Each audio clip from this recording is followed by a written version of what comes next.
Hi everyone, and welcome to using your ultimate exercise ball as a chair.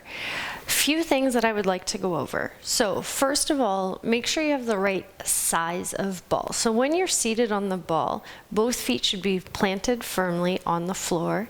We should be able to sit up nice and tall, like there's a magnet pulling our head up towards the ceiling.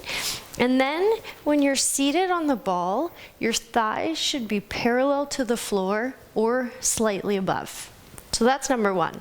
Next piece of the puzzle is you always want to be on one surface. So if you have something in your office, a mat or some type of other surface, you want to make sure the ball and your feet are all on one surface. That helps keep us safe. And then finally, we want to make sure we're not using the ball for an extended period of time. So start with little intervals of using the ball as a chair and alternate between the two, up to a maximum of 20 minutes per hour.